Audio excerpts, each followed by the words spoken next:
Thank you so much. Next మన hero Rakshit Atluri గారిని మాట్లాడాల్సిందిగా రిక్వెస్ట్ చేస్తున్నాను. అందరికి నమస్కారం అండి.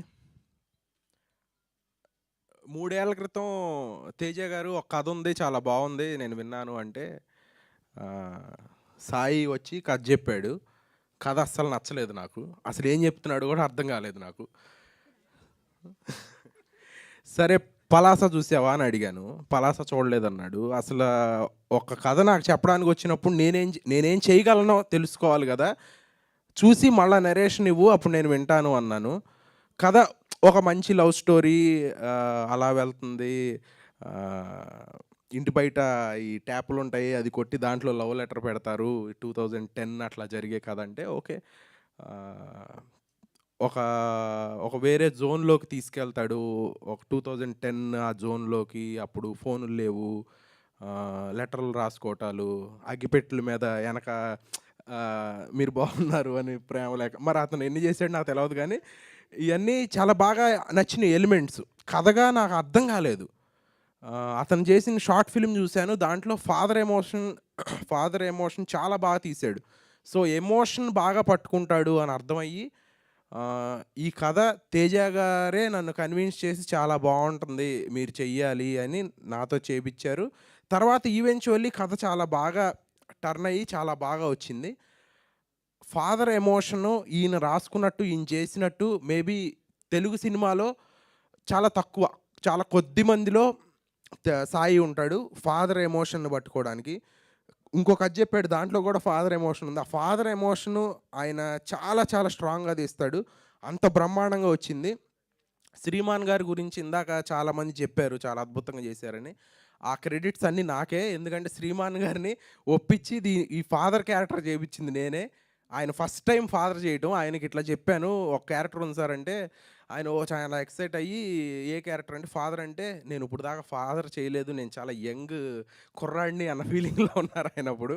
అంటే ఏమన్నా బాబాయో బ్రదరో అట్లాంటి క్యారెక్టర్ చూస్తున్నాను అంటే, లేదు చాలా బాగుంటుంది, ముందు వినండి అని నేను కథ చెప్పించాను. చాలా చాలా చాలా చాలా బాగా వచ్చింది సినిమా. తర్వాత విజువల్స్ పరంగా సాయి అద్భుతమైన విజువల్స్ ఇచ్చాడు. అసలు ఎక్స్ట్రాడినరీ విజువల్స్. గోదావరి జిల్లాను అంత అద్భుతంగా చూపించాడంటే మామూలు విషయం కాదు. నిజంగా సాయి సూపర్ వర్క్. కోమలి గారి గురించి లాస్ట్లో చెప్తాను. గౌరీ గారు అద్భుతమైన మాకు బట్టలు ఇచ్చారు కాబట్టి మేము ఇంత అందంగా కనబడుతున్నాము. ఆ కాంబినేషన్స్ అవన్నీ, కాస్ట్యూమ్స్. అదేనండి, బట్టలు అంటే కాస్ట్యూమ్సే కదా, మేము కొంచెం నార్మల్గా మాట్లాడతాం బట్టలని. మ్యూజిక్ డైరెక్టర్ శర్వ చాలా చాలా మంచి మ్యూజిక్ ఇచ్చాడు. చాలా ట్రెండ్ అయింది ఒక సంవత్సరం క్రితం మ్యూజిక్ అంతా. మళ్ళా మనం అంతా ఒకసారి మ్యూజిక్ వినాలి ఈ సినిమాకి వచ్చే ముందు. చాలా ఎక్స్ట్రాడినరీ మ్యూజిక్ ఇచ్చాడు.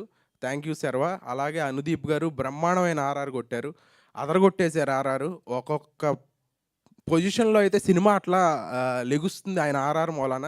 చాలా ఎక్స్ట్రాడినరీగా చేశారు.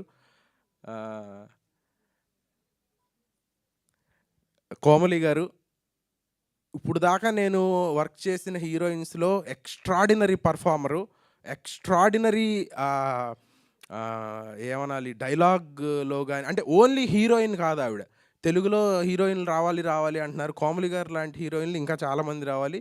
కోమలి గారితో మళ్ళీ పని చేయాలంటే భయం వేస్తుంది యాక్చువల్లీ నాకు. అంత టాలెంటెడ్ ఆవిడ, extremely talented, extremely conscious on everything she does. ఆవిడ వేసుకునే డ్రెస్సులో కానీ, చెప్పే డైలాగులో కానీ, ఈవెన్ లైటింగ్ కూడా ఆవిడ అంత బాగా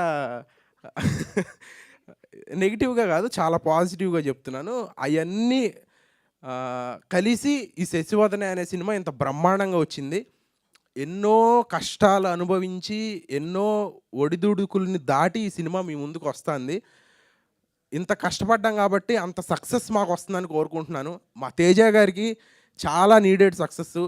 అలాగే మా అభిలాష్ గారు ఈ సినిమాలో వన్ ఆఫ్ ద ప్రొడ్యూసరు. ఆయన కూడా చాలా సపోర్ట్ చేశారు, చాలా హెల్ప్ చేశారు. తేజ గారికి ఒక అద్భుతమైన సక్సెస్ రావాలి, సాయికి ఒక అద్భుతమైన సక్సెస్ రావాలి వాళ్ళ ఫాదర్ కోసం. మా డిఓపి సాయి ప్రూవ్ చేసుకున్నాడు ఆల్రెడీ. ఈ సినిమాతో ఇంకా అంతకు మించి పెద్ద పెద్ద సినిమాలు రావాలి. తేజ గారు ఇంకా మంచి మంచి సినిమాలు చేయాలి. కోమలి గారు ఆవిడ ఆల్రెడీ పెద్ద పెద్ద సినిమాలు చేస్తున్నారు నాని గారితో వాళ్ళతో, కాబట్టి మనతో చేస్తారో లేదో తెలియదు. ఇంకా మంచి సినిమాలు చేయాలి. ఈ సినిమాని అందరూ చూసి ఒక జెన్యూన్ సినిమా చేసాము. ఏమీ ఒక వల్గారిటీ కానీ ఒక ఇది కానీ ఉండదు. చాలా జెన్యూన్గా ఒక సినిమా వస్తుంది. గోదావరి జిల్లాల సినిమా. గా కోమలి గారు ఇందాక ఒక ట్విస్ట్ అన్నారు. ఇది ఒక 14 సంవత్సరాల స్పాన్లో జరిగే కథ. మీరు ట్రైలర్ చూస్తుంటే 2 వేరియేషన్లు కనపడతాయి.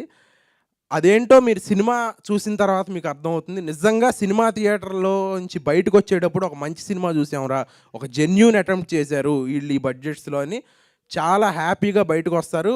మీరు పెట్టే ఒక్క రూపాయి కూడా మిమ్మల్ని డిసప్పాయింట్ చేయదు. Thank you so much. Thank you. Thank you Rakshit Atluri garu. మీడియాకు ఒక మంచి తమ్మునేలు ఇచ్చినందుకు ఇంకొక స్పెషల్ థ్యాంక్స్. హీరోయిన్తో ఇంకొక